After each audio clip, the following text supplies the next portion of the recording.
Justement, c'est donc en Lituanie que sera organisé les 11 et 12 juillet prochains le sommet de l'OTAN. Parmi les sujets sur la table, l'adhésion de la Suède, évidemment. La Turquie continue de bloquer. Le dossier de l'Ukraine sera également abordé. Et pour en parler, on va retrouver en direct Jean-Sylvestre Montgrenier, docteur en géopolitique et directeur de recherche à l'Institut Thomas More. Il est également l'auteur de plusieurs ouvrages, dont Le Monde vu d'Istanbul. Bonjour et merci d'être avec nous. Bonjour. Alors, Merci quels à vous. sont les grands enjeux de ce sommet?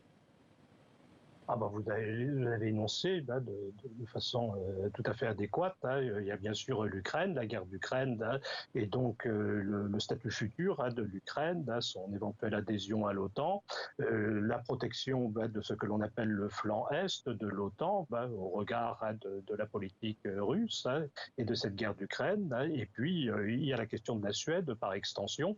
La Finlande est déjà entrée dans l'OTAN. Pour la Suède, ça traîne encore du fait d'un veto implicite de la Turquie. Là, pour l'instant, le Parlement turc n'a pas ratifié cette adhésion. Donc ça, ce sont les trois grandes questions. Et alors, de manière un petit peu plus lointaine, si je puis dire, il y a aussi la position de l'OTAN par rapport à la Chine. L'adhésion de l'Ukraine n'est pas encore réglée. Joe Biden insiste sur le fait que le processus ne sera pas accéléré malgré la guerre. Comment expliquer cette prudence alors que de son côté, la Turquie est plutôt favorable?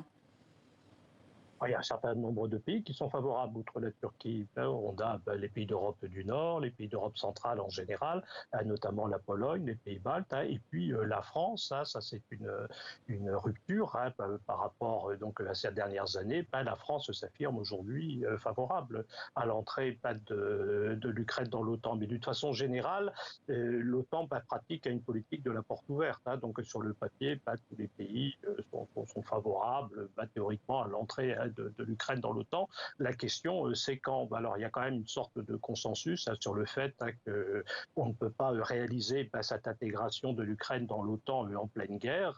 Il faudra d'abord que cette guerre se termine, et puis ensuite, l'Ukraine pourra devenir membre à part entière de l'OTAN. Alors, ce qui est proposé, c'est un pacte de sécurité pour faire le pont, en quelque sorte. Ça reviendrait à institutionnaliser, à établir à ce que l'on fait déjà à l'égard de l'Ukraine, c'est-à-dire un soutien multiforme, un soutien logistique, fourniture de matériel, d'équipements militaires, un soutien économique et financier, mais quelque chose de durci en quelque sorte, pluriannuel, qui s'inscrit dans la durée de manière claire, de façon à signifier à la Russie qu'il ne faut pas compter sur un quelconque lâchage de l'Ukraine. Alors souvent on fait un parallèle entre ce pacte de sécurité, entre l'OTAN ou certains pays de l'OTAN d'une part et puis d'autre part l'Ukraine, et de l'autre côté les relations entre les États-Unis et Israël. Il n'y a pas l'équivalent de l'article 5 entre les États-Unis et l'Israël, il n'y a pas une clause de défense mutuelle, mais bon, le fait est qu'il existe une alliance entre les États-Unis et Israël.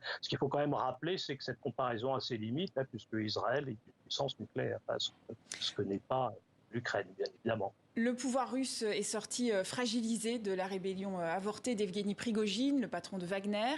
La Chine va-t-elle, selon vous, rester un allié de poids pour Moscou sur le long terme ?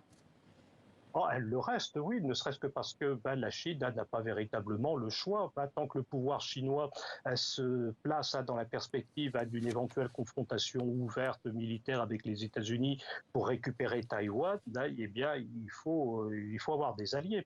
Et dans cette perspective, la Russie constitue tout de même un allié de poids, même si la Russie est en difficulté sur le front ukrainien, pas sur le territoire ukrainien. Et puis d'autre part, la Chine regarde la Russie comme une sorte de grand hinterland énergétique, minéral, qui serait nécessaire à son approvisionnement si le conflit était ouvert et que la Chine ne conservait pas le contrôle intégral des voies de communication, par exemple avec le golfe Persique, arabo-persique, et donc le pétrole du golfe arabo-persique. Donc pour moi, il y a bel et bien une alliance. C'est pas quelque chose d'équivalent à l'OTAN, mais l'OTAN finalement est bien plus qu'une alliance. Il y a une alliance objective, informelle entre la Russie et la Chine, qui s'inscrit dans une perspective de longue durée avec l'idée que les équilibres mondiaux devraient basculer vers l'Eurasie. Merci à vous, Jean-Sylvestre Montgrenier, pour votre analyse.